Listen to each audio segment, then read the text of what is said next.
Hey guys, this is Landry Black here, and today I'm sharing with you a few of the kind of hidden secrets that I did post inside of the beginner's program method.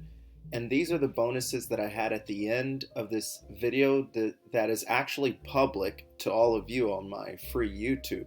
If you go check out the first video and then come back here, great. Or if you just recently viewed the first video and you're coming back here to see the bonus attached to it, awesome.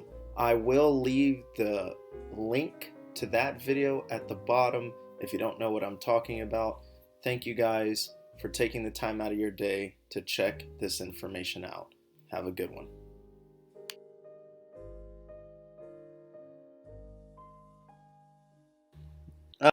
Investment scams. So some scammers may pose as legitimate investment opportunities or services that promise high returns with little or no risk, and users should be cautious of any investment opportunities that seem too good to be true and conduct thorough research before investing any funds. It's important to only use trusted and regulated investment services. So a lot of times what will happen is they'll lull you in, and a lot of guys, if you've been trading, you'll be trading with a lot of these guys that come up with a great idea. Hey man, what's your Discord? What's your Telegram? What's your this? And they end up becoming close with you. And I know this. I know these things, guys. Heard about it. Hey, let's get in on this. I'm letting people come in with me on this new Discord link, and we're there and we're sharing cards and we're doing that. And you guys have no idea that you're roaming with all these guys that are planning to kind of rip you off. Because remember, a lot of these guys are from overseas and this and that. They'll pose your best friend for a while just to let you know, guys, that they think all Americans have money. But if you guys are on Paxful, it's because you're trying to make money, right? You don't want to lose any. So yeah, stay away from all that, guys. Stay on the platform, right? Facebook. So this this one is kind of a long one, but I've had this. I've not only have witnessed this with some people, but also when I was first starting out on Paxful with a few of these merchant things I was doing and working with them and all of that.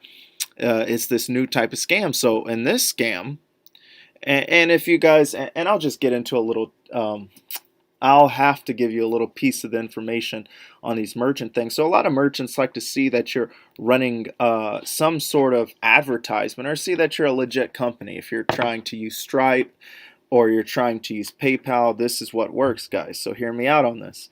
If you're using Stripe or PayPal, try to look like you're a real company at least. Try to show them that you do run ads, you do have people that come to your store and whatnot, or whatever the case may be. How do you get new customers? Because that's what Stripe or PayPal is going to ask you, and all of that. These people aren't just showing up to your site out of the blue. So I say, hey, I run some ads on Facebook or things like that. So I want you to know, guys, that if you're posing as some company, and I've had some guys who have used PayPal because they have a Shopify store and things like that, and they were actually running real services with their Shopify store, but also double dipping by using that as their cover for PayPal to keep going, and using Paxful, of course.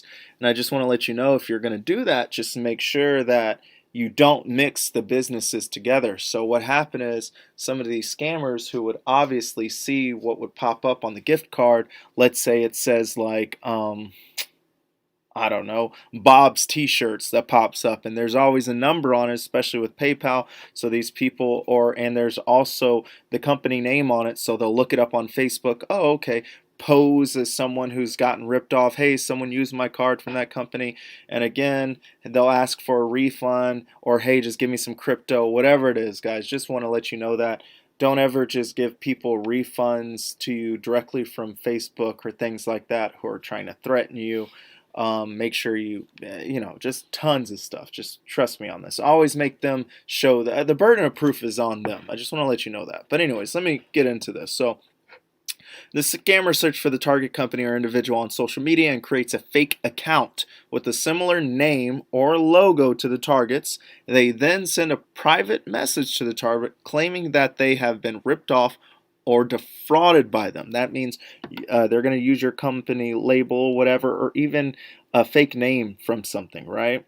And so the message may appear urgent and threatening, stating that the scammer will go to the authorities if the target.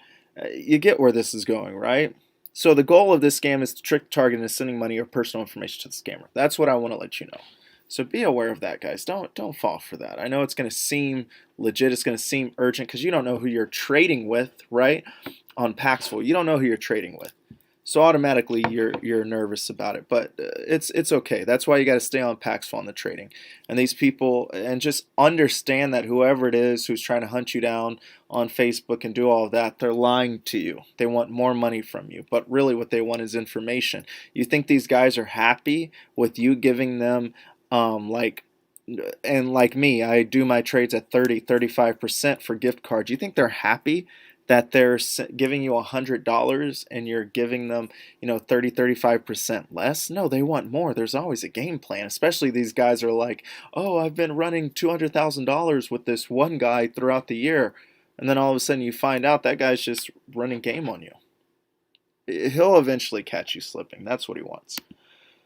Urgent call or message from your bank. Now this one's scary, guys, because if you have an iPhone, and I'll just go ahead and explain it, and you guys can read it on the screen because my story is going to be pretty long. If you have an iPhone, and this is what's dangerous about iPhones, if you can get a text message from someone claiming to be the bank from a different phone number, right? They'll text you, and let's say it's something like Bank of America, right? They'll text you, say, hey, this is Bank of America. Did you make this this purchase at Target or something like that? They'll name a brand store for $300. And guys, I want to let you know, you say, well, how do they get your information? It's easy. Once you use that gift card or whatever it is, and you're using Stripe or you're using PayPal or whatever the things you're using, most of the time it shows on there where the money's being deposited and all of that. Regardless, anyways, moving on. They want your information, and so they'll get it that way. They'll find out if you're using Bank of America or if you're using this or you're using that. They'll text you pretending it's Bank of America, and then they'll call you from that same number. Now, what these iPhones do now is they try to be so ahead of the game on you that they'll go ahead and it'll pull up on your phone that says Bank of America because these people have texted you already to your phone, right? And because they have texted you on your phone that it's Bank of America, when they call you, your iPhone will show up saying it's Bank of America calling. And you don't take it as anything. You pick up the phone. Hey, hello, yes, this is Joel from or whatever from Bank of America. Did you use your card for this much? And you'll say, no, I didn't use my card, or blah, blah, blah. Oh, well, sir, somebody used your card for a large amount, and it looks like they're trying again for like $5,000. And you'll freak out, $5,000? Wow, $5,000 and all of that stuff. And you see where I'm going with this. Then they'll say, well, hey, give me the information of your bank. We'll check it out. Oh, blah, blah, blah. Hey, why don't you go ahead and you send me, how do you do it? I guess Zella is what it is. You're going to Zella the money that's remaining in that account over to this other account that's just, it's not a real account. We're just going to hold it just to see if it verifies, and then 1 or 2 days it's going to go back in your account. And guys, I know this sounds crazy, but this has been one of the highest new scams that have come out this year. I'm talking about investigations have been done and all of that. This is like it right here, the number one thing. So again, guys, this is what I'm going to say to you. If you are using PayPal or you're using Stripe, do not, and listen to me, do not use your own personal phone number as the means to contact you from PayPal or whatever. You get you a different phone number. I suggest you use a Google account number to put on that PayPal listing or whatever, or buy one or use a separate work phone or whatever that's not tied into anything of yours related to the bank. Okay? Don't do it. Seriously, use a different one, because if you're using PayPal or Stripe and you're using your personal number, best believe that you're going to get a lot of scam text messages and a lot of scam calls to that number. So that's the number one thing you can do to avoid all this, or just to pretty much keep it simple. What you want to do is, if you have one of these, you think it's one of those scams going on where the bank's calling you, hang up. You hang up immediately. I want you to then drive to your bank, and you go ahead and you tell them what's going on, and you go ahead and you call the bank yourself, or show them the phone number, say, hey, is this you guys, or one of you guys calling me, can you find out, and things like this. Hey, I've had this happen to someone. This person came back and he was like, dude, this happened and that. I don't know how they got it. And I was like, dude, oh, did you put your normal phone number on the Stripe thing? Oh, well, yeah, and this and that and this. Big mistake, big red flag. Don't do that, guys. Okay. So yeah, and that goes with any merchant you guys are gonna get on this. Don't do that.